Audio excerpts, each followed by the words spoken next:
Quranly app. Subscription cheaper than Netflix, encouraging Quran reading, modern, engaging and fun. Download it today.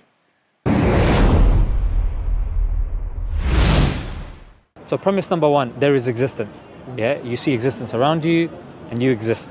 Yeah, that's number one. Number two, do you believe that there is uniformity, regularity and stability in nature? And I'll break that down. What I mean by that is, I'm putting my hat, dangling my hat in front of you. Yeah. Why is this hat not randomly combusting, exploding, flying away?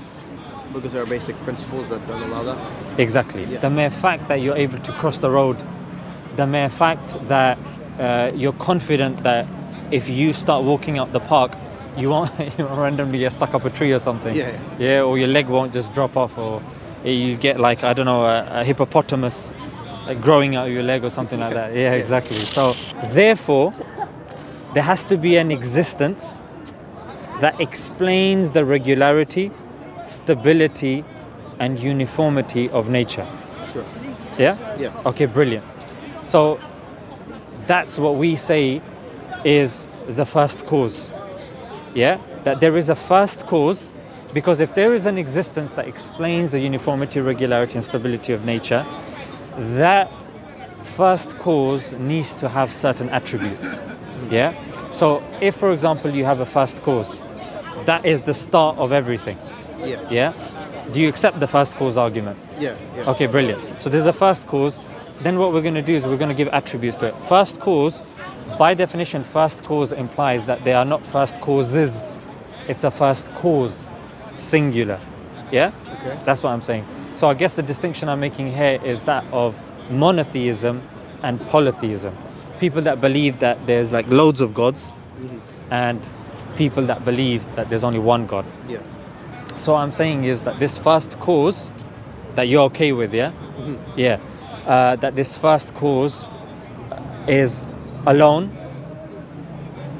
doesn't rely on anything and anyone, because it's the first cause, isn't it? Yeah. So first by definition means no one else is there, isn't it? Yeah.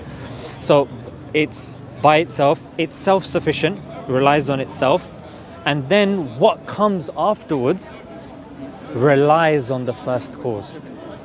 Yeah? Yes. Because everything is now being produced from the first cause.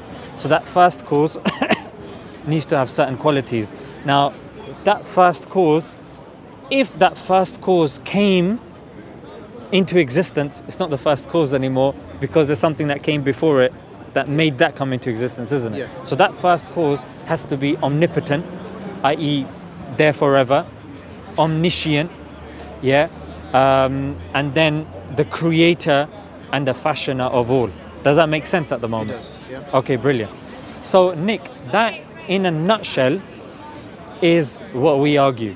That sometimes, like, these neo-atheists that say, look, we have no issue with the designer, but then they attribute that design to, say, an alien, to, say, multiverse, or to chance, or to nothing. Yeah, so they'll say, oh, it came from nothing. But then again, that's contradictory, because philosophically, you've been studying philosophy, there's philosophically, they don't know what nothing is, because they haven't been able to define nothing. There's no such thing as nothing as we know it, because we know about dark energy and stuff like that. And then when you say stuff like, oh, multiverse, well, there's no real evidence for multiverse. There's nothing. I mean, they tried with string theory, that fell on his face. They tried with M theory, that died with Stephen Hawking. He took it with him into the grave. So so that's what we're saying in essence, that we have a first cause.